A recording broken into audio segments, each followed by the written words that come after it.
এখানে আমি পাকা আম নিয়েছি 750 মতো হিমসাগর। তো আমগুলোকে প্রথমে আমি সব ছোকলা ছাড়িয়ে নিয়ে আমগুলোকে পিস পিস করে মিক্সি জারে আমি এক পেস্ট বানিয়ে নিই আমের।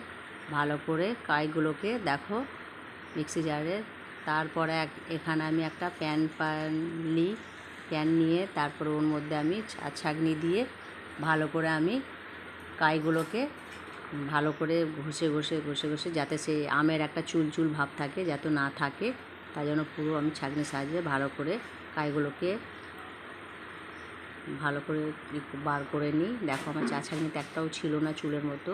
তো পায়ের প্রথমে নিয়ে আমি কাইগুলোকে সব ঢেলে নিয়ে তারপরে ওখানে আমি 400 মতো চিনি নিই, 400 গ্রামের মতো।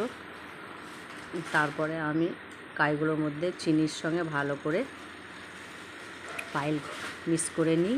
মিক্স করার পরে আমি গ্যাসে চলে যাই, গ্যাসটাকে অন করে আমি প্যানটা গ্যাসে বসিয়ে দিই অল্প ধিমে আছে। তো আমি বসিয়ে দেওয়ার পর আমি অনবরত লাড়তে থাকি যাতে না লেগে যায়। লেগে গেলেই একটা গন্ধ বিচ্ছিরি হয়ে যাবে আর জিনিসটা ভালোভাবে বানানো হবে না। তার জন্য তো আমি এখানে কি বানাচ্ছি প্রথমেই বলতে ভুলে গেছি। আমি এখানে আমের পাঁপড় আর আমসত্ত্ব দুটোই আমি বানাবো। তো তোমরা যেটাই বলতে পারো, আমসত্ত্বও বলতে পারো, আমের পাঁপড়ও বলতে পারো। তো আমি যেটা বানাবো এটা দুটোই হবে। তো আমি অনবরত দেখো লাড়তেই আছি গ্যাসের উপরে ধিমে আছে, তো যাতে না লেগে যায় তার জন্য আমি সবসময় নাড়া দিয়েই আছি খুন্তির সাহায্যে।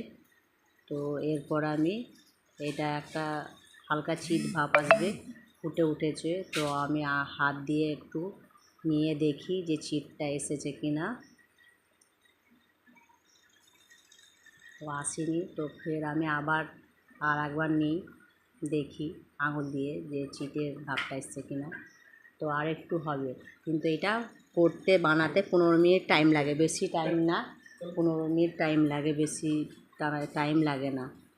তো দেখো আমি খুব গরম তো হাতে নিয়ে দেখছি, তো হাতে ছ্যাঁক লাগছে, তার জন্য আমি একটু গ্যাসের উপরে আবার নিয়ে নিলাম। তো আর একবার দেখছি। তো এবার আমার চিট ভাবটা এসে গেছে, তার মানে সুতো হচ্ছে দেখো, তার মানে এটা হয়ে গেছে। তো গ্যাসটাকে আমি অফ করে দিলাম, দিয়ে আমি নামিয়ে নিলাম প্যানটাকে। তো আমি এখানে দুটো থালা রেডি করেছি দেখো। থালা দুটোর মধ্যে আমি গাওয়া ঘি দিয়ে দেবো, দিয়ে ভালো করে থালাটার মধ্যে আমি ভালো করে দেখো পুরো একবার সম্পূর্ণ পুরো থালাটাতেই মেখে নিচ্ছি। কারণ আমসত্ত্বটা যখন শুকোবে তখন থালা থেকে উঠতে সুবিধা হবে।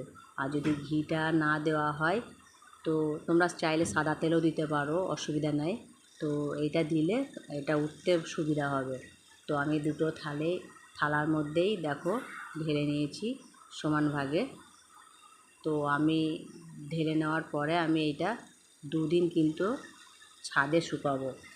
2 দিন পরে তোমাদের কীরকম হলো আমসত্ত্ব আমের পাঁপড়টা আমি তোমাদেরকে 2 দিন পরে আবার দেখাবো।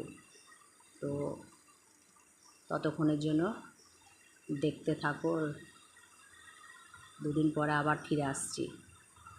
আমসত্ত্বটা দেখো যেটা আমি বানিয়েছি, ফুল ভিডিও রেসিপিটা দেওয়া আছে। তো এইটা আমি 2 দিন রোদে দিয়েছি, শুকিয়ে নিয়েছি। তো কিভাবে কাটছি কেটে তোমাদের দেখাচ্ছি কিভাবে আমার আমসত্ত্বটা তৈরি হয়েছে।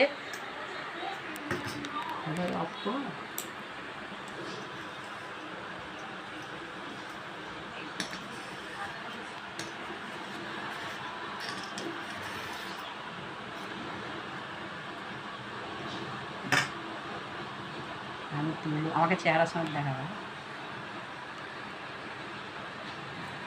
এই দেখো আমার আমসত্ত্ব আমি কেমন এই দেখো হয়ে গেছে পুরো রেডি। এই দেখো এবার তোমাদেরকে আমি পিস পিস করে বানিয়ে দেখাচ্ছি।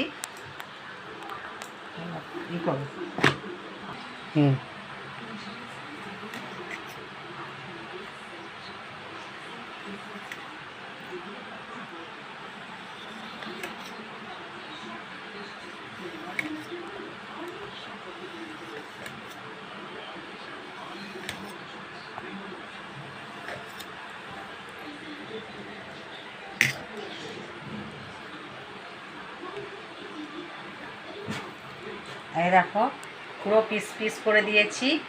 এটাকে তোমরা এরকমভাবে মুড়ে মুড়েও খেতে পারবে। এই দেখো এইরকমভাবে পুরো আমসত্ত্ব আমি এইরকমভাবে বানিয়ে দিলাম।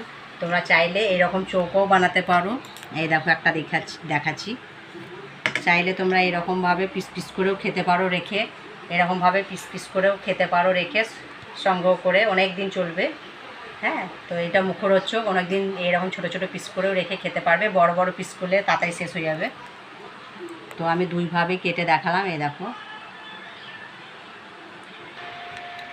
তো নতুন ভিডিও পাওয়ার জন্য আমার ইউটিউব চ্যানেলটা তোমরা সাবস্ক্রাইব করে দেবে। পাশে বাটন আছে, বাটনটা বেলটা বাজিয়ে দিবে যাতে তোমাদের কাছে নোটিফিকেশান যায় নতুন নতুন ভিডিও পাওয়ার জন্য। তো সবাইকে অনেক অনেক ভালোবাসা রইল। সবাই পাশে থেকো। বাই।